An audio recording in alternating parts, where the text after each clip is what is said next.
Matagal mo bang hindi nakita? Hindi ka sumasama sa gawain niya, hindi mo nakikita. Hallelujah. Every Sunday lang mo rin nakikita, no? Amen. So, hallelujah, purihin ng Diyos. Amen. So, bawat isa po sa atin ay talagang merong kaabalahan sa bawat araw. Amen. Amen. Tama po ba? Amen. Bawat isa sa atin abala. Meron tayong pinagkakaabalahan sa bawat araw. Pero hindi mo excuse para pabayaan natin ang oras natin para sa Diyos. Tama? Amen. Sapagkat ang Diyos ang pinagmumulan ng ating mga oras. Kung kaya dapat na magbigay din tayo ng oras sa siyang pinagmumulan nito. Amen. So purihin po natin ang Diyos sapagkat lagi tayong binibigyan ng Diyos ng kalakasan. Diba? Kaya lagi po tayong nakakarating sa ating mga pagtitipon. So lahat po ng yan ay galing sa Diyos. Ipagpasalamat po natin yan. Marami ngayon gustong makapunta sa gawain pero hindi nila kayang bumangon sa kanilang higaan. Diba? So kaya yung kalayaan na meron po tayo ngayon, lagi po natin i-grab yung pagkakataon na yan. Lagi po natin huwag sasayangin ang pagkakataon na meron po tayong lakas para makapunta sa mga pagtitipon na kung saan ang maitataas ay walang iba kundi ang pangalan ng ating Diyos. Amen. Amen. Sige po, dito po natin sisimulan ang ating pag-aaral. Nice slide. Nice slide. Sino po sa slide? Nash.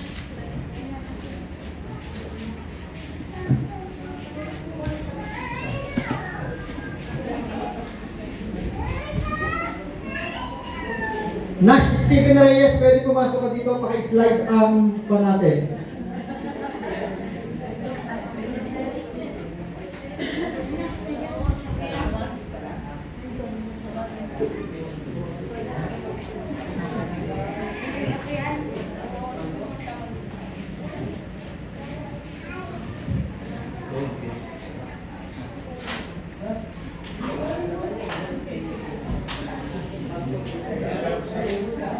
Amen. So ito po ang ating pag-aaralan sa umagang ito. Ito po ang mensahe na binigay ng Diyos para sa atin.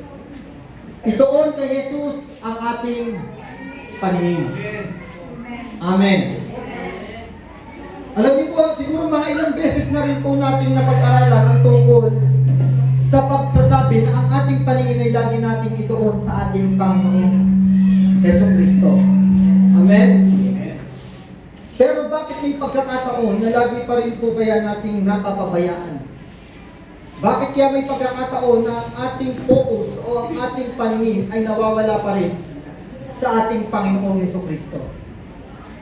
Diba? So hindi po natin maikakailayan mga kapatid na talagang dumarating sa pagkakataon na ang ating pong paningin o ang ating focus ay nawawala sa ating Panginoong Yesu Kristo. Amen. Sige po, pa-slide po sa ating gagamitin na verse. Samahan niyo po ako sa aklat ng Hebreo. Ang kabanata po ay 12. Ang talata po ay sa talatang 1 hanggang 3. Babasahin ko po ang salita ng Diyos. Sabi po dito, kaya nga, dahil napapaligiran tayo ng napakaraming saksi, tanggalin natin ang anumang balakid at kasalanang kumakapit sa atin. Buong tiyaga tayong tumakbo sa takbuhin na sa ating harapan. Verse 2. Ituon natin ang ating paningin kay Jesus. Sa Kanya nakasalalay ang ating pananampalataya. Mula simula hanggang katapusan. Dahil sa kagalangang naghihintay sa Kanya, hindi niya inalintana ang kahihiyan ng pagkamatay sa krus. At siya ngayon nakaupo sa kanan ng trono ng Diyos. Verse 3. Isip-isipin na ninyo kung gaano ang tiniis niyang pag-uusig sa kamay ng mga makasalanan upang hindi kayo manglupaypay o panghinaan ng loob. Minsan pa, Panginoon, nagpapasalamat po kami sapagkat tatanggap muli kami, Panginoon, ng mensahe na alam po namin sa iyo nagmumula, Panginoon. Father God, samahan mo po ang pag-aaral na ito, Panginoon. Kayo po ang siyang manguna, Panginoon, sa aking pagsasalita at sa pakikinig ng bawat isa. Salamat po Panginoon, wala pong ibang karapat dapat maitaas at maparangalan sa umagang ito, kundi ikaw lamang Panginoong Jesus. Amen at Amen.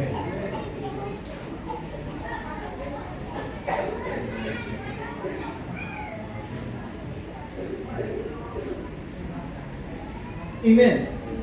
Ang sabi ng ating pag-aaralan, ituon daw natin ang ating paningin, kanino? Jesus. Sa ating Panginoong Hesukristo. Alam niyo po, bilang mga mananampalataya, dapat malaman natin na tayo po ay ibinukod ng Diyos na mabuhay para saan? Para sa Kanyang kaluwalhatian. Amen. Ibinukod na po tayo ng Diyos sa sanlibutan. Eh, Pastor, bakit nandito pa rin tayo? Yes, nandito po tayo sa sanlibutan, pero tayo po ay inihiwalay na ng Diyos. Isineperate na ng Diyos dahil tayong mga mananampalataya, dapat mabuhay tayo ngayon for God's glory. Amen. Kasi hindi kayang mamuhay ng mga unbeliever para sa kaluwalhatian ng Diyos. Kung kaya ang ibinukod po ng Diyos para sa kaniyang kaluwalhatian ay walang iba kundi ang mga mananampalataya. Kaya kapatid, sa umagang ito, kung sinasabi mo sa iyong sarili na ikaw ay mananampalataya ng ating Panginoong Jesucristo, dapat tayo ngayon o nauunawaan natin ngayon na tayo ay ibinukod ng Diyos para ang ating buhay ngayon ay buhay na makapagbibigay ng kaluwalhatian sa ating Diyos. Amen. As a believers, ano ba ang main goal natin? Di ba? Kasi bilang mananampalataya, dapat may main goal po tayo. Hindi pwedeng wala tayong goal. At ano ba yun? Di ba? So kailangan alam po natin bilang mananampalataya, alam natin kung ano ba yung pinaka-main goal na meron tayo ngayon. At ang main goal po natin as a believers is to get in heaven. Tama ho ba? Ay, hindi pwedeng mananampalataya tayo pero ayaw natin mapunta sa langit. Hindi pwedeng mananampalataya tayo pero wala tayong pakialam doon sa langit. Eh kasi pag mananampalataya, alam natin kung ano ang buhay na ipinangako ng Diyos para sa atin kapag tayo ay nandoon na sa bayan na langit. Di ba? Kaya kapag naunawaan po natin ang buhay na meron doon, walang kahit sino na sa atin dito ang hindi magnanais na tayo po ay makarating doon sa bayan na langit. Walang sino man po ang magnanais sa atin na tayo ay maiwan lamang dito sa sanlibutan o hindi tayo makasama doon. Di ba? So bilang mga mananampalataya, ang main goal po natin is to get in heaven. Yung tayo ay makapunta sa langit. Di ba? Mawalan ang lahat dito sa mundo basta tayo sigurado na makakapunta sa langit. Dapat yan ang main goal ng isang mananampalataya. Amen? Kasi kung ang main goal pa rin natin ay ang buhay natin dito sa mundo at wala tayong pakialam doon sa bayan na langit na naghihintay para sa atin, nako, ay baka iwanan na lang tayo ng Diyos dito. Baka hayaan na lang tayo ng Diyos na mabuhay dito sa mundo na kung saan napakaraming pagsubok, napakaraming problema, kasakitan ang ating pwedeng maranasan. Di ba? Alam niyo po mga kapatid, kung ang main goal natin ay doon sa langit, ngayon, dapat natin maunawaan na ang langit ay mararanasan lamang ng mga tao na siyang nagbigay ng kanyang pananampalataya sa ating Panginoong Jesucristo. Amen. So ang main goal natin as a believers of Christ is to get in heaven. Kaya lang, ito ang dapat natin malaman. Kaya lang, naririto pa tayo sa mundo nito. Yan ang katotohanan. At hindi pa natin alam kung kailan ang panahon o katuparan na ipinangako ng Diyos para sa atin na mga mananampalataya na tayo ay ilalagay niya na doon sa bayan na langit na kung saan iyon ang ipinangako niya sa atin. Kasi hindi pa natin alam yun, naghihintay pa tayo sa pangako na yun ng Diyos. Yun ang pinananampalataya na natin. Di ba? Kaya nga faith, yung natitiyak natin na ang ating pinaniniwalaan ay mangyayari sa ating buhay. Hindi pa man natin hawak o hindi pa man tayo nakakatungtong doon sa bayan na langit, pinapaniwalaan natin yan. That is what we call faith. Amen. Nananampalataya na po tayo na tayo bilang mananampalataya. Kaya nga sabi, sino po nagturo nun, sa citizens in heaven, saan pa na ituro yun? Brother Jeremy, no? So we are citizens in heaven. Mamamayan na po tayo ng langit. Kumbaga dito daw sa sanlibutan, tayo ay alien na dito. Dayuhan na lamang tayo dito. Di ba? Kaya nga minsan hindi tayo comfortable dito sa kanya. Yung comfortable dito sa mundo. Kasi dayuhan na lamang po tayo dito eh. Kasi hindi na tayo dito ang tirahan natin. Sapagkat ang ating citizenship ay sa langit o sa bayan na langit. Amen. So yan po ang ating pinaniniwalaan. Kaya lang, habang narito po tayo sa mundo, minsan hindi talaga maiwasan. Minsan hindi po talaga maiwasan na mawala tayo sa focus sa ating Panginoong Jesucristo. Tama ba? Hindi tayo pwedeng magsinungaling sa Diyos. Hindi nga minsan madalas o mas madalas pa na hindi maiwasan na ang ating focus o ang ating atensyon ay wala sa ating Panginoong Jesucristo. Di ba? Kaya nga maraming Kristiyano ngayon, pagising pa lang ng umaga, hindi na magawang mag-pray, hindi na makapagpasalamat sa buhay na ibinigay ng Diyos. Paano natin masasabi na ang focus natin ay nasa Panginoong Jesucristo? Kung sa paggising natin sa umaga, ang focus na agad natin ay kung ano ang gagawin natin sa buong araw. Tama ba? Ibig sabihin, kapag gano'n ang mindset natin na paggising pa lang natin sa umaga, ninakalimutan natin, Lord, thank you sa buhay. Hindi pa lang tayo nakapagpasalamat, ang focus na agad natin kung ano ang gagawin natin pagkakaabalahan sa buong maghapon. Kapatid, wala ka sa focus sa ating Panginoon Jesucristo. Amen? So yun po ang katotohanan. Habang narito po tayo sa mundo, hindi po namin maiwasan na mawala tayo sa focus sa ating Panginoong Jesucristo. Bakit po kaya? Ano po kaya ang mga dahilan kung bakit ang focus o ang atensyon ng isang mananampalataya ay nawawala sa ating Panginoong Jesucristo? Pastor, ano ba yung mga dahilan? Para malaman din namin. Para kung kami man ay nawawala sa focus, makita namin na yung mga dahilan pala na yun ay siyang nagiging hadlang para ang aming atensyon o ang aming paningin ay mawala sa ating Panginoong Jesucristo. Alam niyo po ang mga dahilan kung bakit tayo po ay nawawala sa focus sa ating Panginoong Jesucristo. Minsan yung influensya ng mundo. Tama ho ba? Minsan yung influensya po ng mundo, tayo ang nadadala eh. Imbis na ang sabi ng Bible, we are the salt and light of this world, tayo ang nadadala ng mundo. Hindi nangyayari yung pagiging asin natin sa sanlibutan. Hindi nangyayari yung pagiging liwanag natin sa sanlibutan. Bakit? Dahil tayo ang nai-impluwensyahan ng sanlibutan. Minsan yung mga pangyayari sa buhay, kadalasan nagiging dahilan din po yan para tayo po ay mawala sa focus sa ating Panginoon. Diba? Isang problema, pangyayari po yan na nararanasan po natin. Minsan kapag ang isang tao puno ng problema, nawawala sa focus sa ating Panginoon. Tama ko ba? Imbes na yung problema na yun ay maging dahilan para mas lalo ang kanyang paningin na ituon niya sa ating Panginoong Jesucristo, madalas nawawala pa. Nagiging sanhi pa ang maraming problema para tayo po ay mawala sa focus sa ating Panginoong Jesucristo. Kaya ang ating pag-aaralan po natin ngayon ay ituon kay Jesus ang ating paningin. Dapat muna natin malaman, ano ba ang layunin ng ating pag-aaral na ito? Ano ba ang layunin ng mensahe ng Diyos sa bawat isa sa atin sa umagang ito? Ang layunin po nito ay upang hikayatin tayo at palakasin na mapanatili ang ating focus sa ating Panginoong Jesucristo. Yun po ang mensahe o yung layunin ng Diyos sa umagang ito sa mensahe na ibinibigay niya para sa atin. Upang palakasin at mapanatili ang ating focus o atensyon sa ating Panginoong Jesus at sa buhay na nais niya para sa atin.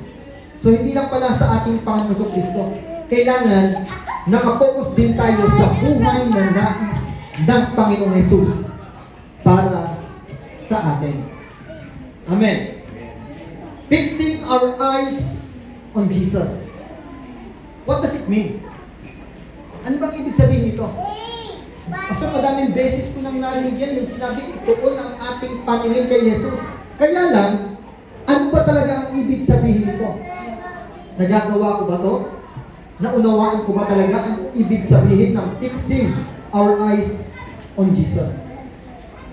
Kasi baka mangyari, sasabihin lang natin, ako nakatuon naman ang aking atensyon kay Jesus. Di ba? Baka akala natin, minsan ganun eh. Nakatuon naman ang aking atensyon kay Jesus. Pero ano ba talaga ang ibig sabihin nito? Ang ibig sabihin po nito is taking off our eyes in ourselves. Tanggalin natin ang ating focus o atensyon sa ating mga sarili. Tama ho ba? Kasi kung tayo po nakatuon ang ating atensyon sa ating sarili, hindi po natin mapapahalagahan na pagtuunan ng pansin ng ating Panginoon Jesucristo. Pastor, bakit? Kasi nakatingin tayo sa sariling kagustuhan natin. Sa kung ano ang magpapasaya sa atin. Sa kung ano ang gusto natin gawin. Hindi sa kung ano ang gusto ni Jesus para sa atin. Hindi sa kung ano ang makakapagpasaya sa Panginoong Jesucristo sa bawat gagawin natin. Yan po yun. Ituon natin ang ating paningin kay Jesus. Ang ibig sabihin po niyan ay alisin natin ang ating atensyon sa ating mga sarili. Kaya nga sabi ni Jesus, kung gusto niyong maging tagasunod ko, sino daw ang i-deny? Deny yourself. Diba? Itakwil niyo ang inyong mga sarili. Kasi hindi tayo makakasunod sa ating Panginoon Jesucristo when we always focus on ourselves. Hindi tayo makakasunod. Kasi pag isang beses na naranasan natin, ang hirap naman pala ng pinapagawa ng Panginoon Jesus. Parang hindi ko kaya to. Parang hindi ako masaya dito. Kapatid, nawawala na tayo sa focus na. Nawawala na tayo sa atensyon sa ating Panginoon Jesucristo. Nakatingin na tayo sa comfortable natin, sa komportable pamumuhay natin dito sa mundo. Sa kung saan tayo ay komportable. Di ba? Kasi ang pagsunod po sa Diyos, mga kapatid, na dapat nating maunawaan, yan po ay hindi isang komportableng buhay. Kasi ang sabi, deny yourself eh. Hindi komportableng buhay yun. Tama ho ba? Hindi po komportableng buhay ang pagsunod sa ating Panginoon Jesucristo. At ang pagtutuon ng ating atensyon para sa ating Panginoon Jesucristo ay hindi po isang komportableng buhay.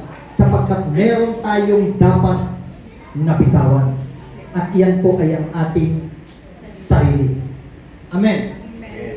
Pangalawa, fixing our eyes on Jesus is taking our eyes off of other things and focusing on Jesus alone.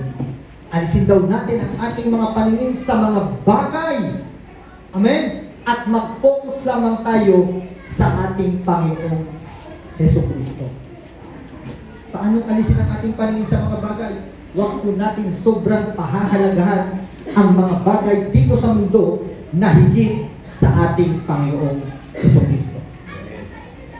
Dapat laging titignan po natin, ang Panginoong Jesus pa ba ang laging mahalaga sa akin? O ang sarili ko na? O ang mga bagay na dito sa mundo? Siya na ba ang nasusunod sa akin? O ang sarili ko na lang? O yung sarili kong mga kagustuhan na lang? So alam niyo po, napakahalaga po na lagi po natin kumbaga, inoobserbahan o sinusuri ang ating sarili. Kung nangyayari ba sa atin ang mga bagay na ito. Kasi bilang mananampalataya, kailangan po maging maingat talaga tayo dahil mapandaya po ang mundo. Na kung hindi po tayo magiging matalino sa pamumuhay dito sa mundo, maaari po talaga tayo mawala. Kasi ito ang katotohanan eh. Madalas po, nawawala ang ating atensyon sa ating Panginoon Jesucristo. Hindi po napapansin ng maraming Kristiyano yan. Akala ng maraming Kristiyano, ang atensyon niya ay laging nasa Panginoong Jesucristo. Pero ang katotohanan, nawawala na pala. Amen? Kasi narito po tayo sa mapandaya at magulong sanlibutan. Mapandaya po ang mundo. Na kung hindi tayo magiging matalino, lagi po tayong madadaya at mawawala ang ating atensyon sa ating Panginoong Jesucristo. Now, why do we need to keep our eyes on Jesus? O paano pala? How? Paano po natin mapapanatili ang ating atensyon o ang ating paningin sa ating Panginoong Jesucristo? Amen? So paano nga po kaya? Meron po ba tayong mga hakbang na magagawa para mapanatili po natin lagi ang ating atensyon sa ating Panginoong Jesucristo?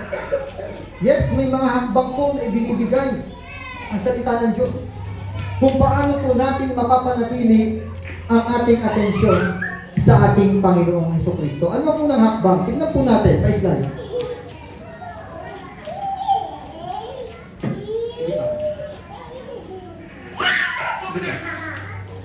Una, ito ang unang hakbang.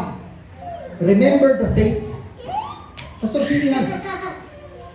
Sino yung sinasabi dyan? Tingnan niyo po, ang sabi po dito sa verse 12. Kaya nga dahil napapaligiran tayo ng napakaraming saksi, di ba?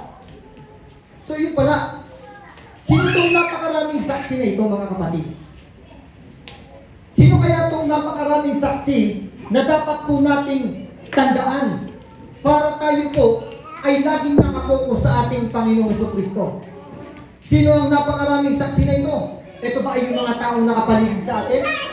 Ito ba ay yung mga tao na umuusig sa atin? Amen. So tingnan niyo po, kung babalikan po natin ang verse 12, ang sabi po dito, kaya nga, dahil napapaligiran tayo ng napakaraming saksi. Hindi saksi ni Jehovah to, ha? Akala nyo, saksi ni Jehovah. Kasi ang daming saksi ni Jehovah, paikot-ikot yan eh, ang daming pa eh. Pero hindi po saksi ni Jehovah ang tinutukoy dito. Na napakaraming saksi na nakapaligid sa atin. Diba? Ngayon aalamin po natin, sino ba yung mga saksi na ito na sinasabing nakakapaligid sa atin o nakapaligid sa atin?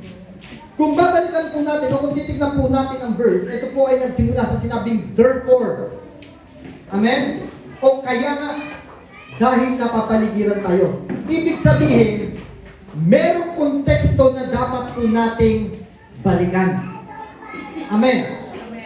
Now, tingnan muna natin. Ano ang kahalagahan na malaman natin ang tungkol sa mga saksi na ito na nakapaligid sa atin? Di ba? Kasi mahalaga po, makilala natin sino ang mga saksi na ito at malaman natin ano ba ang kahalagahan na makilala natin na kung sino tong mga taong nakapaligid sa atin na ito o mga saksi na nakapaligid sa atin na ito. Alam niyo po, kapag tinignan po natin ang simula ng verse 12, pinapabalik agad tayo nito sa previous chapter. Amen? Kaya nga, ang sabi ng sumulat ng Hebrew. Kaya nga, ibig sabihin siya ay conclusion ng pinagdaanan o pinanggalingang kabanata. Ngayon, kung nabasa po natin ang Hebrew chapter 11, makikita po natin dito yung mga man of faith. Sila Abraham, sila Noah, sila Moises, napakarami. Lahat ng mga naging lingkod ng Diyos. Kung paano sila ay kinalugdan ng Diyos dahil sa kanilang pananampalataya. Amen. Now, ang sinasabi pala dito sa chapter 12, na kaya nga napapaligiran tayo ng napakaraming saksi, ang mga saksi pala na ito na nakapaligid sa atin ay walang iba kundi yung mga nauna. Di ba? Mga naunang mananampalataya. Sila pala yung mga saksi na ito. Ngayon ano makikita natin dito? Kung paano sila namuhay nung sila ay naririto pa sa lupa. Nung sila po ay namumuhay pa dito sa mundo, ipinapakita po ng kanilang mga buhay kung paano dapat tayong mamuhay ngayon as a believers of Christ. Amen. Kaya sabi, therefore, o kaya nga, dahil napapaligiran tayo ng napakaraming saksi, ang kanilang mga buhay po o ang buhay po ng mga mananampalataya ngayon, sila po o yung buhay po nila ay nagbibigay po sa atin ng patotoo. Di ba? Yun po ay mga buhay na patotoo sapagkat isinulat, itinala sa Biblia para kapag nabasa po natin at nakita natin, makikita po natin, ganito pala ang magiging o mangyayari kapag ako ay nagpatuloy sa aking pananampalataya. Ganito rin pala yung mararanasan ko. Amen? Ngayon, ano ang makikita natin? Ano ang makikita natin doon sa mga tinatawag na witnesses na yun? Ano ang matututunan natin sa kanilang mga buhay? Ang unang matututunan po natin sa buhay ng mga witnesses na yun, dito sa chapter 11 ng Hebreo, they were persecuted. Sila man po nakaranas ng pag-uusig. Di ba? Sila po ay nakaranas ng mga matitinding pag-uusig dahil sa kanilang pananampalataya. Merong itinapon sa pugon. Di ba? Dahil sa kanilang pananampalataya. Merong itinapon sa kulungan ng niyon dahil sa kanilang pananampalataya. Merong mga talagang yung ipinapakulong, hinahagupit sa likod dahil po sa kanilang pananampalataya. Tama ho ba? Amen.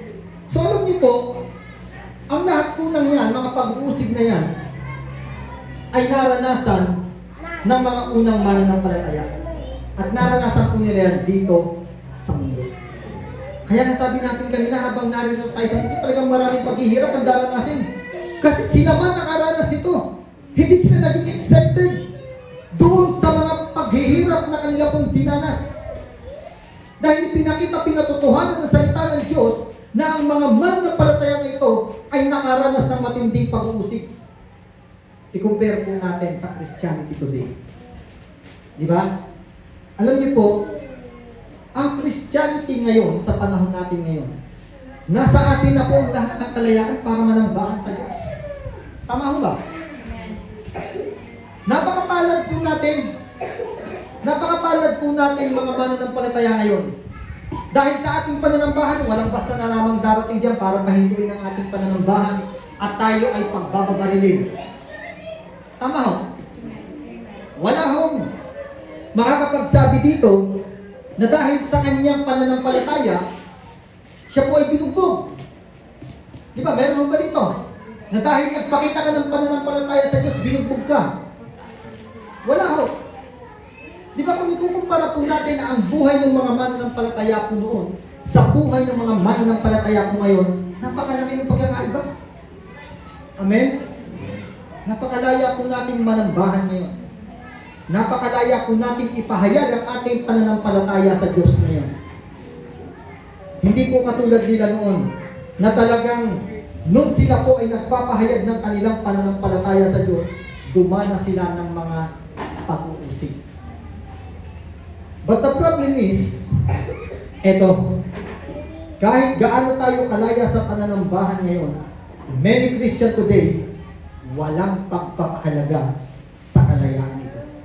Yan po ang katotohanan. Amen? Amen. Tama ho ba? Amen. Maraming Kristiyano ngayon, walang pagpapahalaga sa kalayaang tinatamasa natin ngayon para manambahan sa Diyos.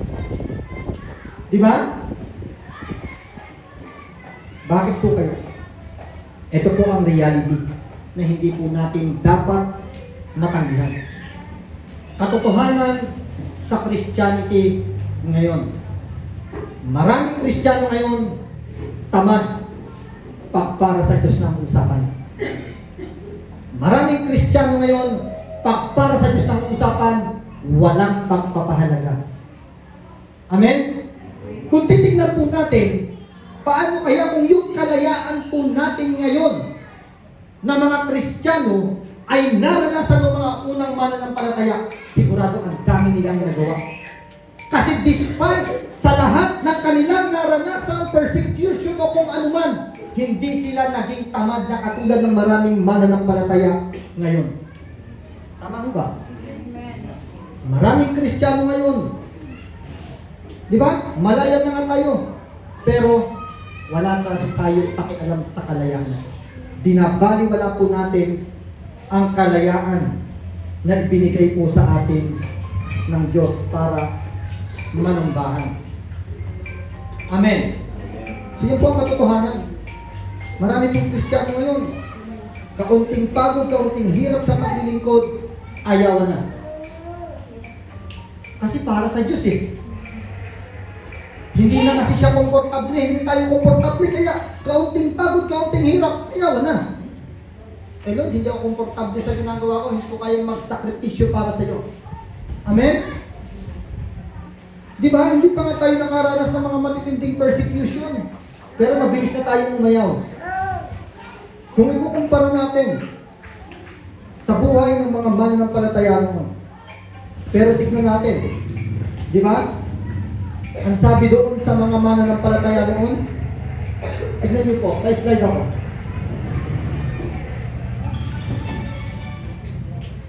Tignan niyo po, mayroon namang mga hinamak at hinagupit at mayroon ding ibinilanggong na kakadena. Ang iba naman ay pinagbabaton, nilagarik sa dalawa. Tignan niyo, hindi pa natin nararanasan yung ganyan, hindi pa nga tayo binabato bukong lang. Di ba? Kasi maingay tayo, kaya yung bubong binato. Pero hindi dahil sa ating pananambahan o pananampalataya. Maingay lang kasi tayo. Kaya yung bubong natin nabato. Amen? Hallelujah. Sabi dito, ang iba naman ay pinagbabato, nilagarik sa dalawa, at pinatay sa tabak. Ang iba naman ay nagdamit ng balat ng tupa at kambing. Ang iba ay namulubi, inapi, at pinagmalupitan. May nakaranas ba nito sa atin ngayon? Wala. Dahil pag naranasan ng mga mananampalataya ngayon yan, ayaw na Lord. Tama ho ba? Yun po ang katotohanan. Yun lang mamulubi tayo. Pag naranasan ng mananampalataya ngayon, ayaw na Lord.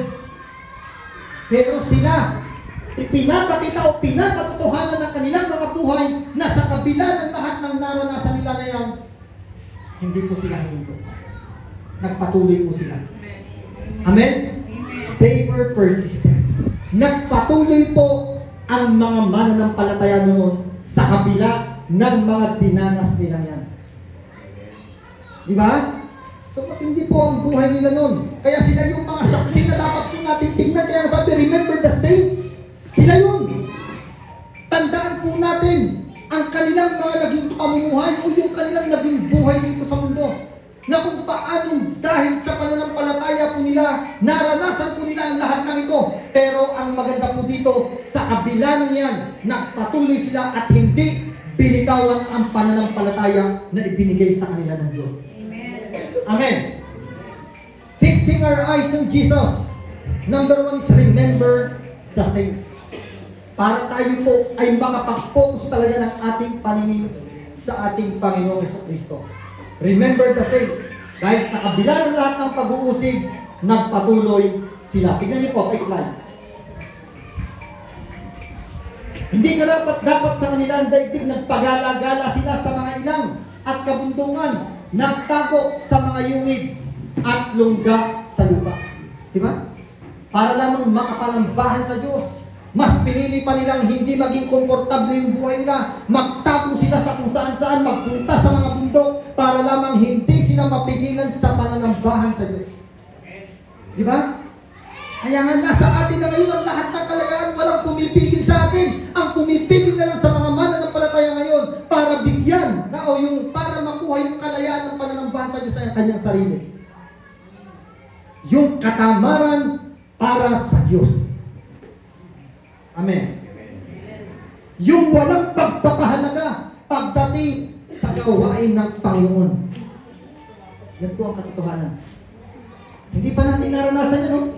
Yung magtago tayo sa mga lunggab, sa mga yungin, para lamang idaos ang ating pananampalataya. Di ba? Kahit nga nung pandemya, hindi naman natin naranasan magtago sa mga bundok-bundok Di ba? Kahit nagtatago man tayo, sa bahay pa rin. Yung mangilan-ilan. Pero hindi natin naranasan magtago sa bundok para lang makapagdaos ng worship service. Hindi katulad nila noon. Para lamang makapagbigay ng pananambahan sa Diyos. Mas pinili pa nila ang hindi komportableng pamumuhay para makapanambahan sa Diyos. Amen? Kasi sabi ng Bible kapag nakipagkaibigan tayo sa sanlibutan, kaaway tayo ng Diyos. Di ba? Kapag pinili natin ang komportableng buhay dito sa mundo, mahihiwalay talaga tayo sa kalooban ng Diyos. Hindi naman sinabi na, kailangan pala maging ang buhay ko dito sa mundo ay talagang punong-puno ng paghihirap para masabi kong sumusunod ako sa Diyos. No, hindi yun ang gusto ng Diyos. Di ba? Hindi mo ganun ang gusto ng Diyos.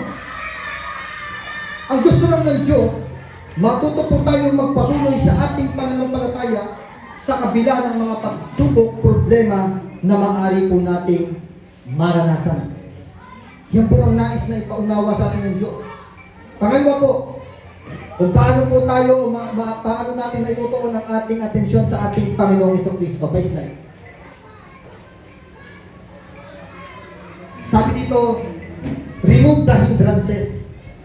May mga hadlang talaga na kung hindi natin tatanggalin ang mga hadlang na ito, hindi talaga tayo makakapagbigay ng atensyon sa ating Panginoong Jesucristo. Amen? Sabi po dito, sa verse 1 pa rin. Sabi po dito, tanggalin natin ang anumang balakid at kasalanan kumakapit sa atin. Di ba? Tanggalin daw natin ang anumang balakid. Remove the hindrances. Lahat ng nakakapagpabigat sa ating paglakad, sa ating takbuhin bilang mananampalataya. Sabi dito, tanggalin po natin. Amen. Alam niyo po, kung babalikan natin yung chapter 11, makikita natin dito na ang mga mananampalataya noon, tumakbo rin sila sa takbuhin, tinatakbuhan natin ngayon. Kaya lang sila tapos na sa takbuhin ito. Kumbaga parang ito lang yun eh. Alam niyo po yung larong relay, yung running? Di ba may laro pong gano'n yung sa mga Olympics, saka mga kasi nakalaban po ako dati nung elementary ako, unit meet, yung 200 meter dash lang, yung takbuhan lang eh. Ha? Lumalaban po ako sa ganyan dati nung kung di magkakamali, grade 5 po o grade 6 yata yun. Lumaban po ako ganyan doon po sa Oval. At doon po kami na-training nung tuwing hapon, pumupunta po kami doon. Sinasama kami nung teacher namin na yung lalaki siya po may hawak kami. Tapos training kami doon. Tatakbuhin namin yung Oval para masanay kami doon. Alam niyo, meron itong relay. Di ba may relay po, alam niyo po yun? Yung may hawak na baton. Di ba, halimbawa, 400 meter dash, tigwa 100 meter dash sila tatakbuhin. May unang tatakbo, tapos ipapasa na yung baton, tapos yung isa naman. Di ba ganun yung nangyari? Yung mga unang mananampalataya, tapos na ang kanilang takbuhin. Ngayon, ipinasa na sa atin yung baton. Tayo na ngayon ang tumatakbo. Tama? Tayo na po ngayon ang tumatakbo. Tayong mga mananampalataya na po ngayon ang may hawak ng baton at tumatakbo sa takbuhin na ibinigay sa atin ng Diyos. Amen. Now, ito po ang dapat nating tignan. Alam niyo po, sa pagtakbo o paglahok sa isang takbuhin o paligsahan, meron po tayong mga kondisyon na kailangan malaman, na kailangan gawin. Ano yun? Kailangan handa po tayo. Hindi naman pwedeng, mayroon pa ngayon, Olympic. Di ba, malapit na ang Olympic, 2024, magsisimula na po ang Olympic. Hindi naman pwedeng basta na lang kumuha ng, sumali ka sa Olympic, ikaw ang tumakbo doon sa marathon. Hindi naman pwedeng gano'n. Na hindi handa yung tao, tapos patatakbuhin doon sa running na yun. So alam niyo po, sa ating takbuhin na ito na ibinigay sa atin ng Diyos, nangangailangan po dito ang kahandaan po natin. Di ba? Dapat handa po tayo sa takbuhin na ito. Bakit po kaya? So bakit po kaya kailangan handa po tayo? Katulad po ng isang atleta, bago po tumakbo ang isang mananakbo o isang atleta sa paligsahan na kanya pong sasalihan, sinasanay niya pong mabuti ang kanyang sarili. Tama ho ba? Nagsasanay pong mabuti yan. May mga paghahanda po na ginagawa ang atleta. Di ba? Lahat po ng maaring makahadlang sa kanyang magtakbo, tatanggalin niya. Hindi naman tatakbo yan na may suot na backpack eh. Di ba? May nakita na ba kayo? Tumakbo sa Olympic, may suot na backpack, tapos punong-puno ng gamit yung likod. Walang tumatakbo ng gano'n. Ay, kung titignan nga po natin, kilala niyo ba yung pinakamabilis, si Usain Bolt? Bolt ba yun? Bolt, no? Si Usain Bolt, kung nakikilala niyo yun, yung pinakamabilis na talagang kinikilala siya, pinakamabilis na tao ngayon tumakbo. Dahil lagi siyang champion pagdating sa larangan ng pagtakbo. Kung mapapansin niyo siya, pag tumatakbo siya, talagang nakacycling ng pit na pit. Tapos yung damit niya pit na pit din. Bakit po? Kasi hanggat maaari, ang isang atleta, gagawin niya ang lahat ng paraan para sa kanyang pagtakbo, walang maging sagaban. Yun talagang komportable siya sa kanyang pagtakbo. Walang makakabigat sa kanyang pagtakbo. So, ganun din daw tayo, bilang mga mananampalataya.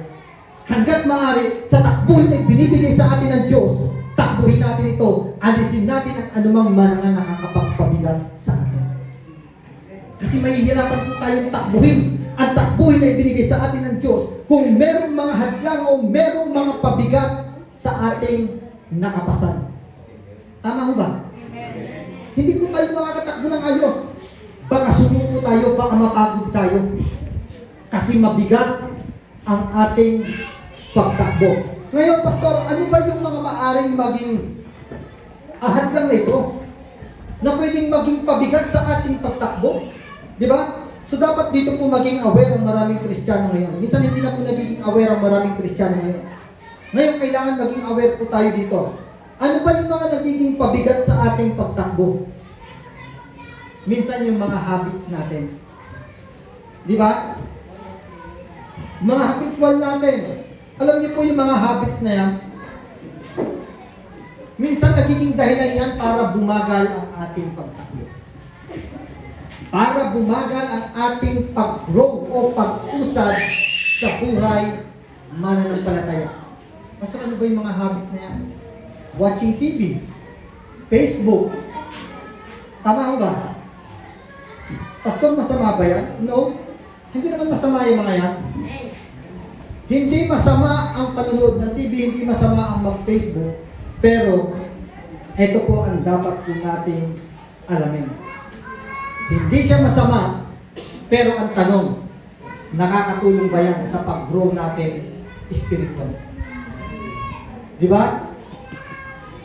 O baka nagiging hadlang na siya? O baka nagiging pabigat na siya kaya hindi tayo nag-grow? So, yan po ang dapat nating makita ngayon. Maging aware ang maraming Kristiyano ngayon. Mabagal ang pag-grow ng maraming mananampalataya ngayon dahil tamad pagdating para sa ikalalago ng kanyang pananampalataya. Amen?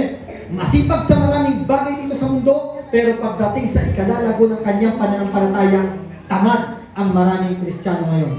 Yan po ang katotohanan. Sino dito ang tatanggi? O magsasabi na, Pastor, ako, sa buong isang linggo talagang buklat na buklat ko yung Biblia mo. O baka sa isip natin, ako yata yun pala, naninikit na yung Bible ah. Kasi halos once a month, minsan nga nakakalimutan ko pang buksan yung Bible ko. Kaya lang ako nakakarinig ng Bible verse pag nag-slide ako sa Facebook. May po si Pastor, Jesus the author and the finisher of our faith, Hebrew chapter 12 verse 2. Uy, okay ah, Bible verse yun. Nakapagbasa din ng verse. Ay, di ba? Tama ho? Yan pang katotohanan. Maraming Kristiyano ngayon tamad pagdating sa kaikaunlad ng kanyang buhay espiritual. Ay, may sabi kanina sa akin, Brother Jeremy, hindi naman tayo pinipilit na talagang sabi yung magtrabaho. Ay, hindi po inaalis sa akin ng Diyos yan. Nais po ng Diyos na talagang kailangan po natin dito sa mundo yan eh. Pero, kung ano naman ang sipag natin pagpupursige para sa pangangailangan natin dito sa mundo, dapat ganun din tayo magpursige para sa ikalalago ng ating spiritual na pamumuhay. Maraming Kristiyano ngayon, nakaprepare na yung future nila.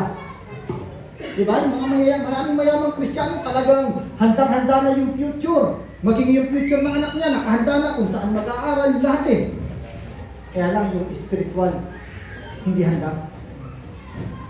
Hindi nila sigurado na pagdating ba ng Panginoong Hesus, lahat ng yan madadala nila? O handa ba sila pagdating ng ating Panginoong Hesus Kristo? So alam niyo po, yan po ang nakakalungkot sa maraming Kristiyano ngayon. Masipag sa mga bagay dito sa mundo, pero pagdating para sa gawain ng Panginoon o sa ikauunlad ng kanyang spiritual na pamumuhay, wala siyang pahalaga. Amen. So kaya kailangan po yan. Ngayon sabi po dito, meron din daw pong mga kasalanang kumakapit na pwedeng maging hadlang sa ating pagtakbo o pwedeng maging pabigat. Pastor, ano kayo mga kasalanan na yun? Alam niyo po, yung mga kasalanan ito, hindi po ito yung kasalanan na mag-aalis sa ating kaligtasan. Tama ho ba? Naniniwala ka ba na hindi maalis yung kaligtasan mo? Alam niyo po, yung mga kasalanan na sinasabi dito,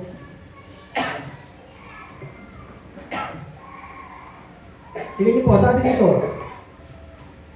tanggalin natin ang anumang balakid at mga kasalanang kumakapit sa atin.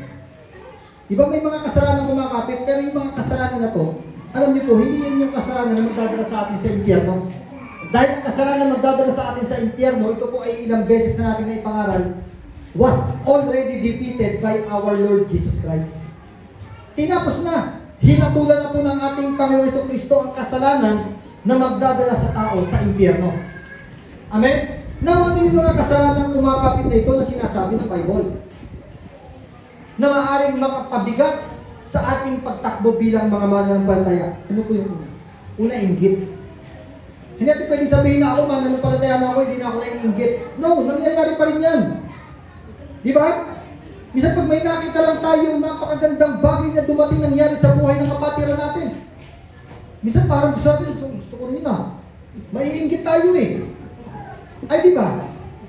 Ay nawawala pa rin tayo may sabok sa ating Panginoong Jesucristo. Di ba? Alam niyo po, isa yan, yung inggit. Kailangan pagka tayo po nakakaranas ng ganyang spirit po kasi yan eh. Pag nakita po natin na yung spirit po na yan, ay minamaniobra tayo, kailangan mag-pray tayo kay Lord, i-rebuke po natin yung spirit na yan. Kasi nakakahadlang, nakakabigat siya sa ating pag-grow spiritual. Nakakabigat po siya sa ating takbuhin dito bilang mananampalataya. Ano pa po yung mga kasalanan? Pagmamalaki sa buhay. Pride. Yan po isang napakatinding kasalanan na kumakapit din ngayon sa mga mananampalataya. Basta paano ba yung pride na yan? Kapag hindi po tayo teachable heart, ma-pride po tayo. Kapag hindi po tayo handang tumanggap ng pagtuturo sa atin, pride po yun. Diba? Minsan kapag may nagtuturo sa atin, nasasaktan tayo eh.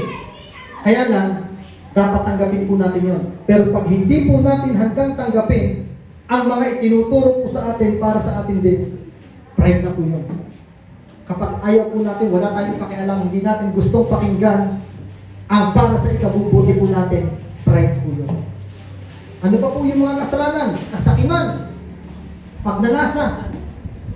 Yan po ay mga kasalanan na kumakapit sa mga mananampalataya na kung saan nakakapag-slowing down sa ating pagtakbo bilang mga mananampalataya.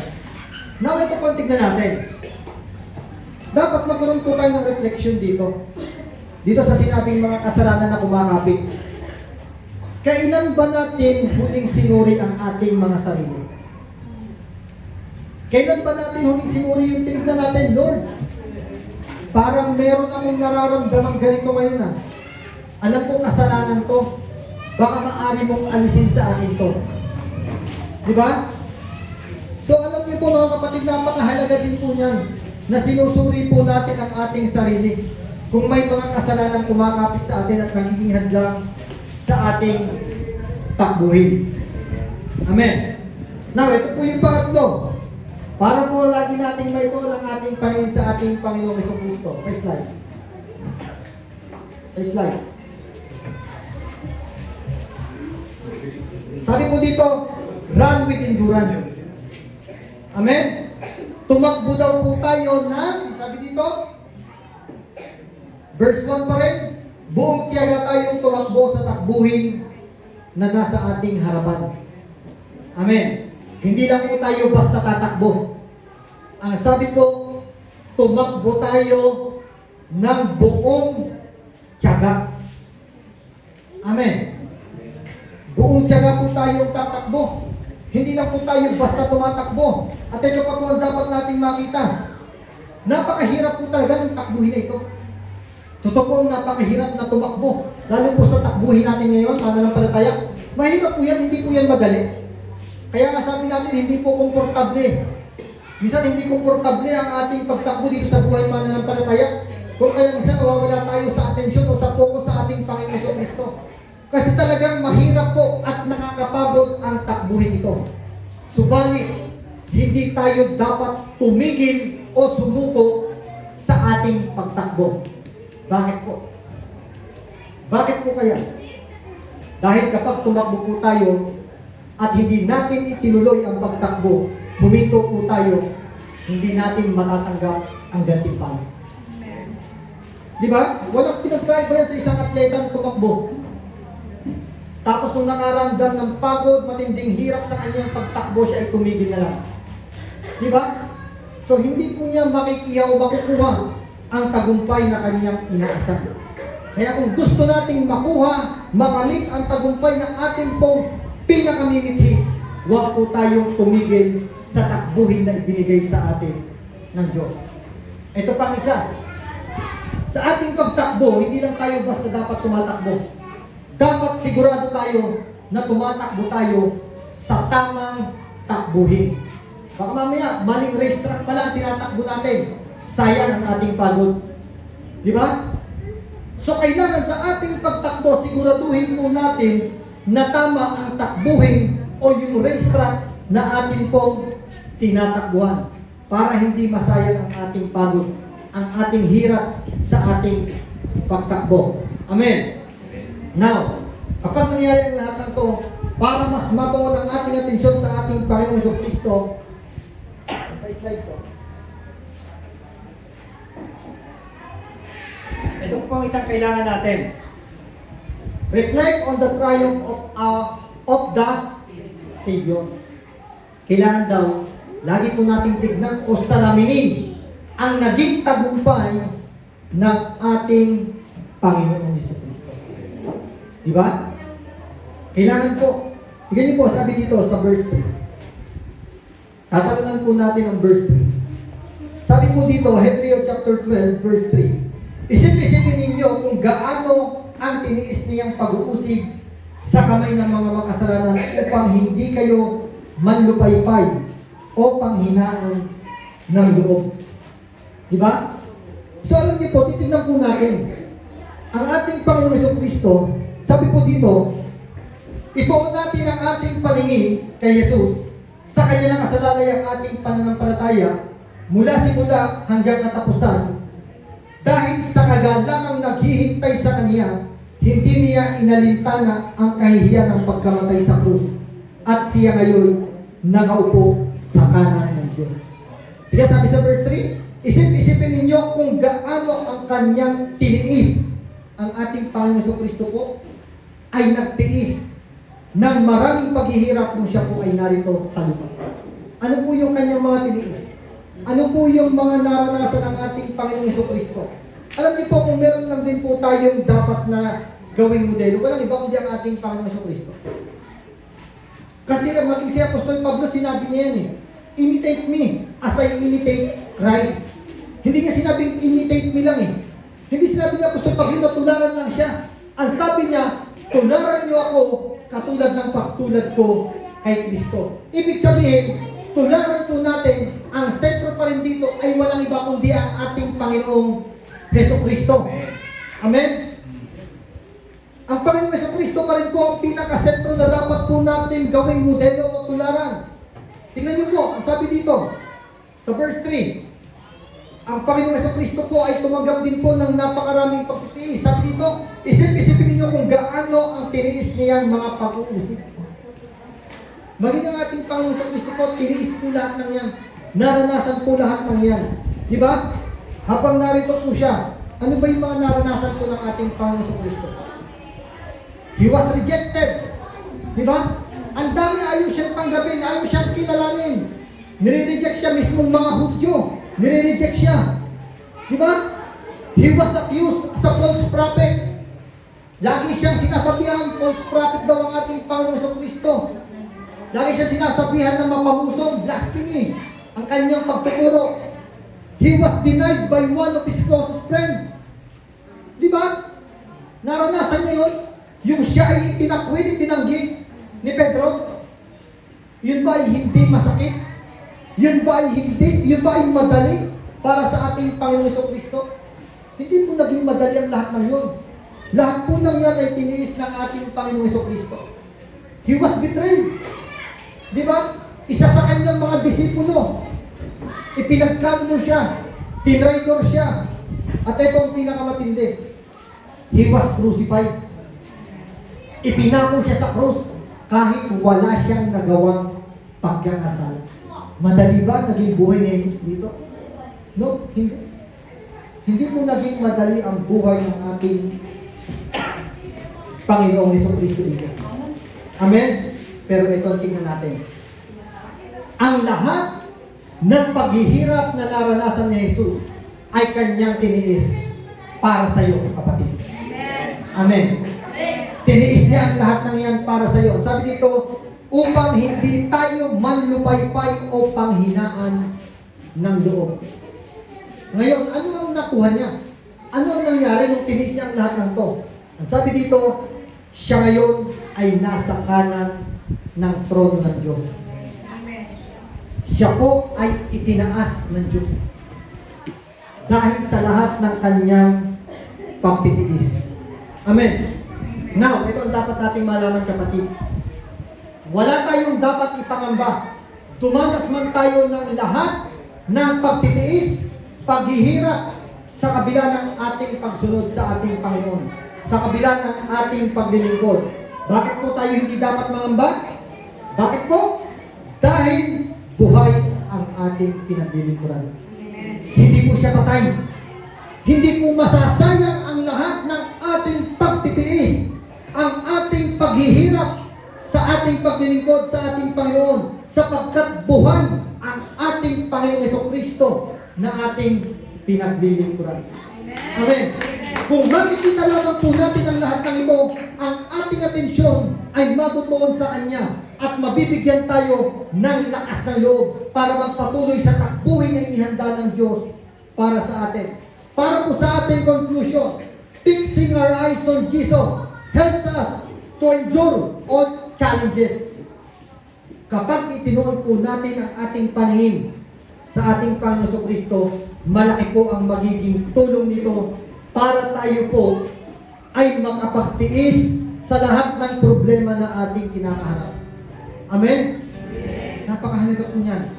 Ituon natin ang ating Panginoon sa ating paningin sa ating Panginoon dahil magiging tulong lahat ng yan para hindi natin maging alintana ang anumang pagsubok na ating pong pwedeng kaharapin o paghihirap na pwede po nating maranasan sa kabila ng ating paglilingkod sa Diyos. Amen. So tayo po ay manalangin. Pinagpala ng Diyos, pinagpala mo po Diyos ang iyo pong mensahe sa umaga ito. Kaya minsan pa, Panginoon, nagpapasalamat po kami. Hayaan mo po, Panginoon, na ang amin pong paningin ay laging matuon lamang sa iyo, Panginoon Jesus. Sapagkat ikaw ang author and the finisher of our faith, Panginoon. Lord, tunay nga, Panginoon, na kapag ang aming atensyon ay nakatuon sa iyo, hindi mo mawawala ng kabuluhan ang lahat ng aming paglilingkod, ang lahat ng aming sakripisyo, ang lahat ng aming pagtitiis na mararanasan, Panginoon. Dahil buhay ang aming pinaglilingkuran. At ikaw ngayon, Panginoong Jesus, ay nakaupo sa trono ng Diyos. Panginoon, maraming salamat po. Pinagpala mo po ang iyong mensahe sa umaga nito. I do believe, Panginoon, na ito po ay naunawaan ng bawat isa, Panginoon. Ang mga binhi na ito ay natanim sa puso ng bawat isa, Panginoon. Huwag mo po hayaan, O Diyos, na ito po ay maagaw ng kaaway at mawala ng kabuluhan sa buhay ng bawat isa. Bagos, Panginoon, hayaan mo po, Panginoon, na ito po ay lumago at magbunga sa aming mga buhay. Salamat po muli, Panginoon. Pinagpala mo po ang umagang ito. Pinagpala mo po ang aming mga buhay sa pamamagitan ng mensahe na aming pong tinanggap. Sa pangalan ni Jesus. Amen.